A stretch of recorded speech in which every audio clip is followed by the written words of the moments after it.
I'm encouraged to see you.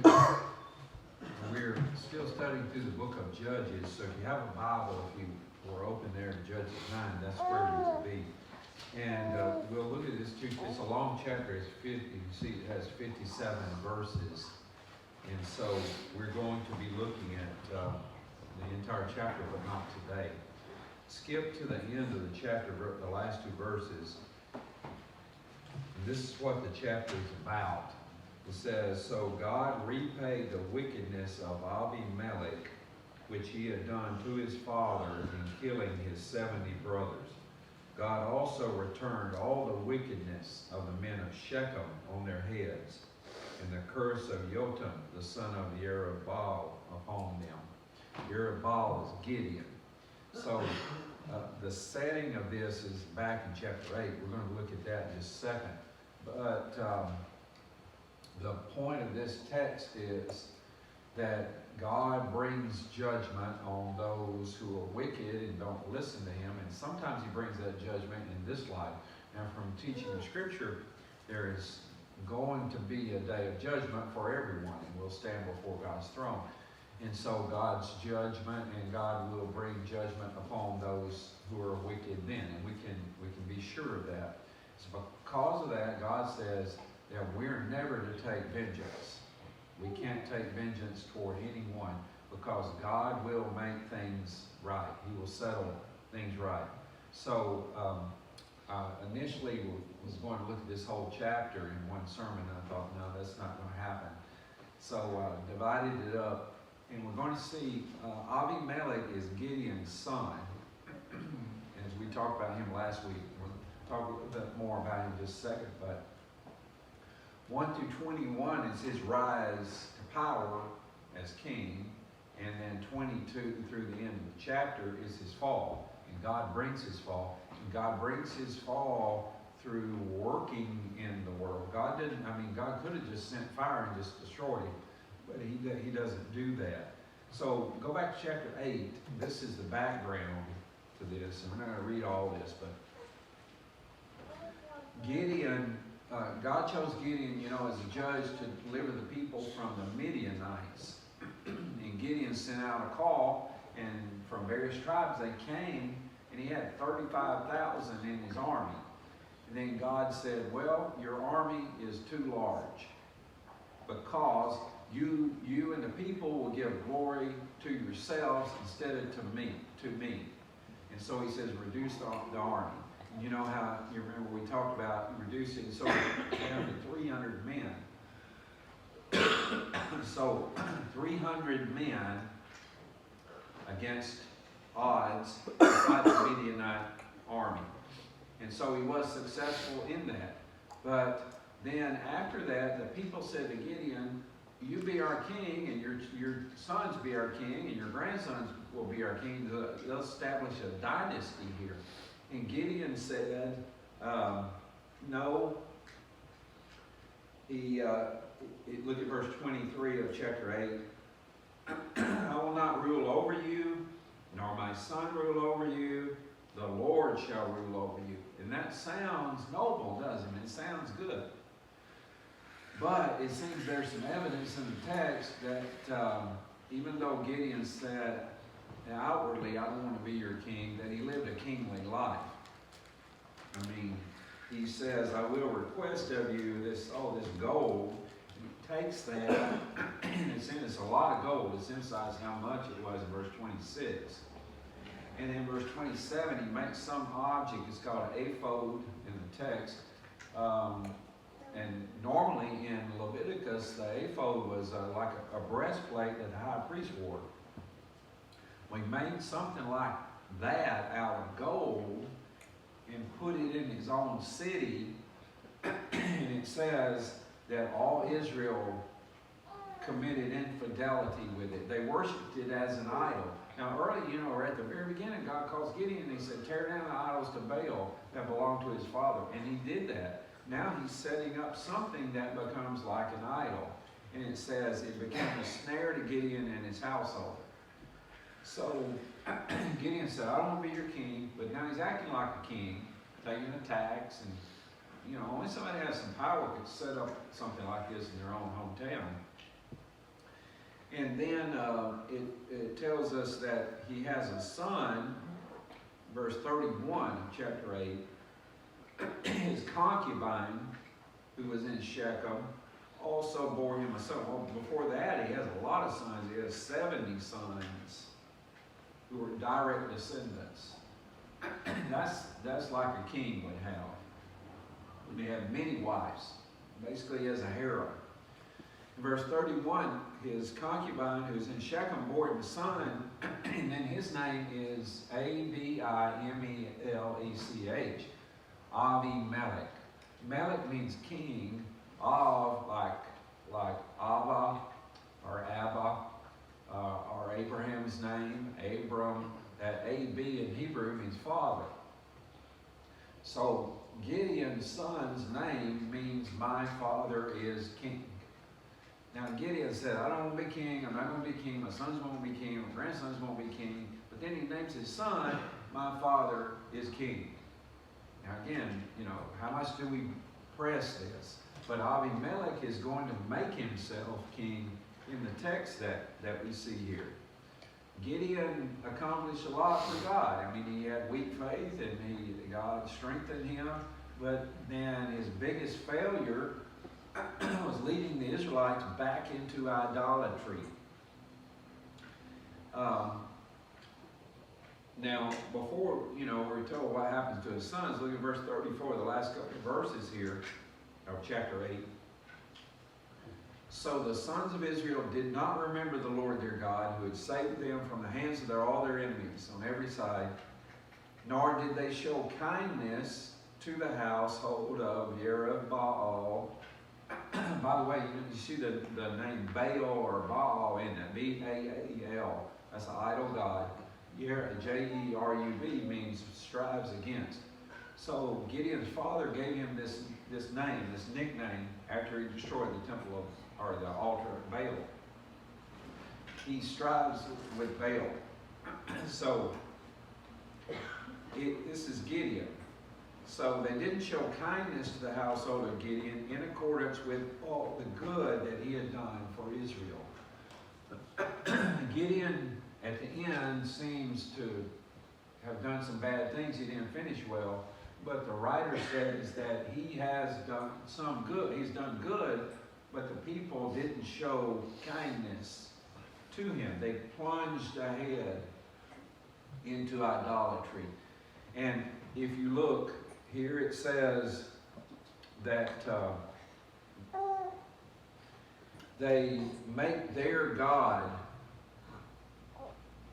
and his name is called Baal or Baal Berit. Look at verse 4 of chapter 9. So Gideon's son says, make me your king, I'm your relative and everything. And they gave him 70 pieces of silver from the house of Baal Berit, or Baal Berit. Baal is the name of the idol god. Baal means Lord. Berit means covenant.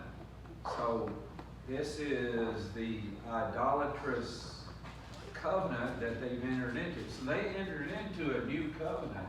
And it's not the new covenant of the New Testament. They made a new covenant with Baal as their God. So, and at this point it seems too, earlier they worshiped the Lord, Yahweh, but they also worship all these other idol gods. And if you were to ask them, is the Lord still God? They said, yeah, they worship him, but they still added on all these other gods. At this point, they're probably just worshiping Baal. God's people have given up worshiping the Lord. They're worshiping a Canaanite god as their only God. Now, this in verse 4 there, it says the house of Baal Berit or Baal Berit. In verse 27, it talks about the house of their God. And verse 46, the temple of El, E-L means God. Temple of El Berit, or God Berit. And that structure, that place has probably been discovered. That's the picture of the ruins of that. And the archaeologists have found that there are, it was destroyed in the time of Abimelech, and that's what we'll see in this text, because he does do that. But the sad thing, the bad thing is, God's people are now worshiping a Canaan god. They've rejected their covenant with the Lord, and they have entered into a new covenant worshiping Baal. Now, God warned them about this. I'm going to read all of these texts, but listen to some of these. He says in Exodus 34, verse 10, "See, I'm going to make a covenant before all people." And he says, "Obey what I'm commanding you this day. I'm going to drive out before you." And then he mentions all the people that are in the land, the Amorites, Canaanites, Hittites, and so on. Then he says, this is Exodus 34, verse 12, "Be careful not to make a covenant with the inhabitants of the land that you're going. There'll be a snare among you. Rather, you must destroy their altars, smash their images. You must not worship any other god, for the Lord, whose name is jealous, is a jealous God. Be careful not to make a covenant with the inhabitants of the land." This is back during the time of Moses. God, through Moses, warns the people, don't make a covenant with these idol gods in the land. He says that, and somebody invites you over to eat from the sacrifice of these idol gods, and then you take their daughters for your sons, and your daughters become wives for their sons. Then he says they will lead your heart astray. And then not very long before this, at the end of Joshua says, be careful, don't worship any other gods. And it's in that context where Joshua says, as for you choose this day whom you'll serve. As for me and my house, we will serve the Lord. And then the people said, we'll serve the Lord too. And then Joshua said, you don't know what you're saying. Are you going to take that seriously? Well, here we have, they've entered into a new covenant with a pagan God. In Joshua chapter 24, verse 26, when Joshua reminds them of this, he says, choose whom you'll serve. And they say, we will serve the Lord. And he sets up a memorial by an oak tree. There's a drawing somebody might have thought that might be like that. He set up a memorial by an oak tree. Now look at chapter 9 and verse 6.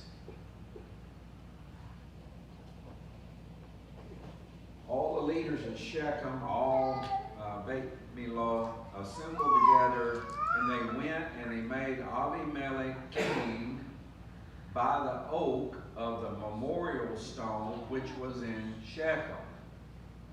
We don't know for sure, but that's probably that same memorial stone that Joshua had set up. So it's right there. And the memorial stone was to say, God is your God. You're to serve Him. So they made Gideon's son king right at that very place. And what this is emphasizing, how quickly we forget what God has done for us. And that's exactly what the writer is telling us here. So Gideon did good, but it seems Gideon led the people back into idolatry. Now let's go to chapter 9, verses 1 through 6. And the background to this, we've already seen some of this, but it's not good. And it's political corruption, murder. In spite of what Gideon says, his son wants to become king and does become king, and he works the system so that they make him king. That's what that parable was about that Kent read. Look at verse 1 of chapter 9.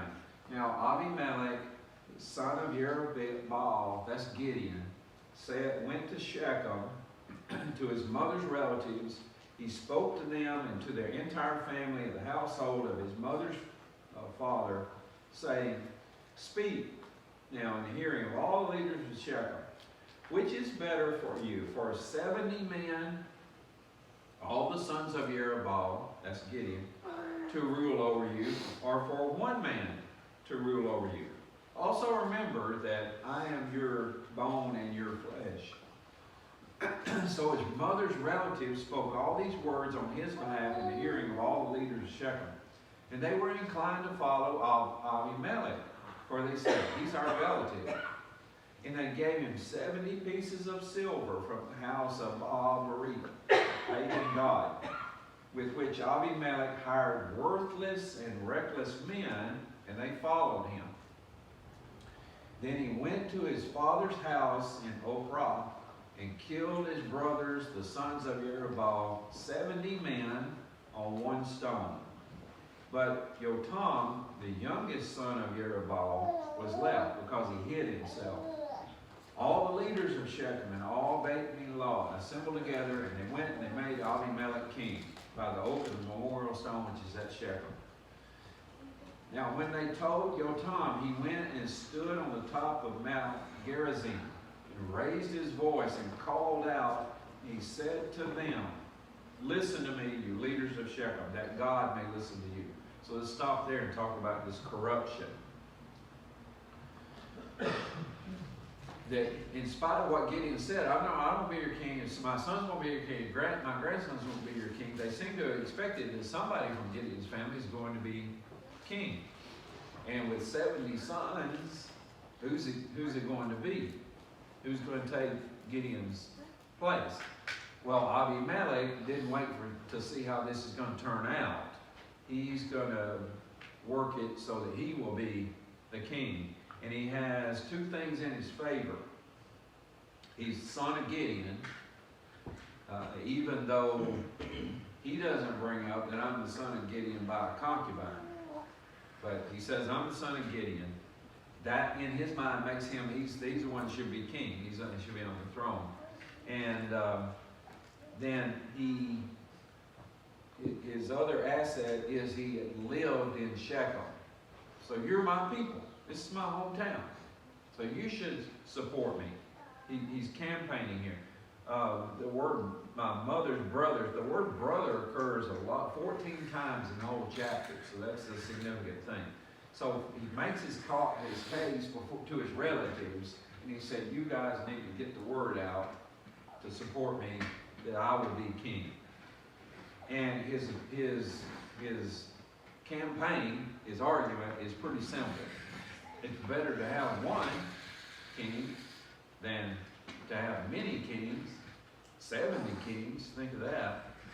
And if that one king is your relative, then if the king's your relative, you can have some things that could happen for you that couldn't happen to anybody else. I'll take care of you. And so the leaders said, yeah, that sounds pretty good. That if we could make him as king, then we're in a good situation. And the number 70 occurs a lot in this text as well. There are 70 sons of Gideon, and Abimelech murdered 70 of those. And they say, we'll give you 70